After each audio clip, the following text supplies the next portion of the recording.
So why don't you start by telling us how you went from basically rags to riches? How did you make this happen for yourself? Well, I grew up on welfare and pregnant at 17, homeless at 21 with $2.03 to my name and a $35,000 debt, and became a millionaire by 23. And how that whole thing came about, I grew up in a violently abusive and drug-infested home where I was physically, emotionally, mentally, and spiritually abused. Growing up like that and being told your whole life that you are a failure, you're never going to do anything right, you're never going to succeed at anything, really resulted in the bad choices that I made that caused me to get into drugs and all of that kind of stuff. And so I started a business from the trunk of my car in a payphone booth, and within 2 years became a millionaire. Today, I'm a multi-millionaire, best-selling author of Spirit-Driven Success, Grooming the Next Generation for Success, my newest book, First Steps to Wealth, which you can find at DaniJohnson.com. In fact, a free copy of it is at DaniJohnson.com.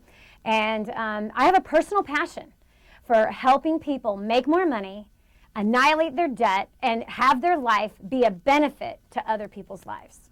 So when you first got approached to go on this show, what made you say, yes, this is something I want to do? I actually said no 4 times.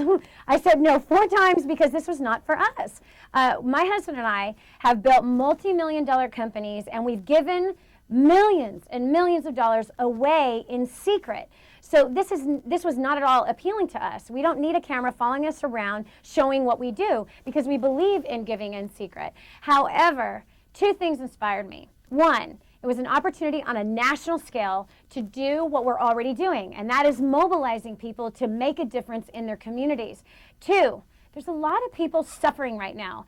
They don't have a way to pay their bills. They are buried in debt, fighting with their spouse because of the stress. And so we put together on our website, DaniJohnson.com, a way for people to increase their income, crush their debt, and be able to live a life where they can benefit others. So you met a lot of great people on your secret millionaire journey. So what was it like working at the Love Kitchen with Helen and Ellen? Helen and Ellen, which you probably saw last week on Oprah. Hello, how could you not fall in love with those two? I was actually in tears almost right in the very moment that I laid eyes on them and just could feel the love of God all over them. And so I was truly inspired. You are going to be truly inspired to do what you can. And whether or not you've got the money or the resources, to feed 2,000 people on a weekly basis or not, means nothing. You can do what Ruth is doing. Ruth is a volunteer there who once was eating at the Love Kitchen, that now her and her 5 children are serving at the Love Kitchen. To be honest with you, these organizations need more volunteers oftentimes than they do need money. So we got to rally together. Join me on this adventure with DaniJohnson.com and Secret Millionaire. Let's do it together and make a difference in the community that you live in. And were you able to keep in touch with these ladies and the other people that you met on your journey? I absolutely have been in touch with everybody in these organizations, not only the Helen and Ellens, but as well as the other people, the other volunteers, because they touched me so much. It was a beautiful thing to come and serve for a solid week.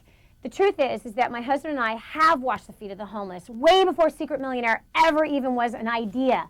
We have spent time with the orphans. We've done this for years and years and years.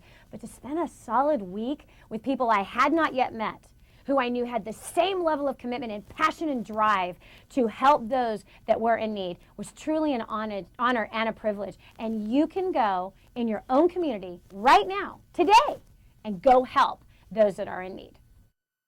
And my last question is, how did you decide how much money to give to each of the organizations, and how did you get through that struggle of figuring out who could best use it? It was a big, huge struggle on that very last night as I was praying about who was going to get what.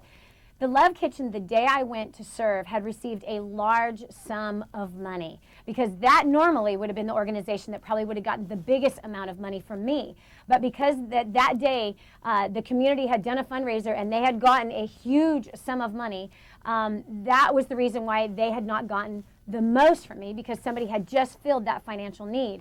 And so the next was figuring out, based on need, based on impact, and based on generational impact. The Joy of Music really fit all of those because they are taking kids from the inner city, teaching them a new skill. They are grooming the next generation for success, which is the title of a book that I wrote a year before. And so because they're taking kids from the inner city, giving them a skill, they're grooming them to succeed, and helping that skill is helping them get into universities around the country. So for generational purposes, they got the most amount of money because those kids, Tabor is never going to go back to the inner city ever. He is going to make a lot of money someday because of the skills that were imparted into him from the joy of music. Great. We're so excited for the premiere this Sunday. Thank you for taking the time to talk to me today. Thanks for having me. It's an honor and a privilege to meet you.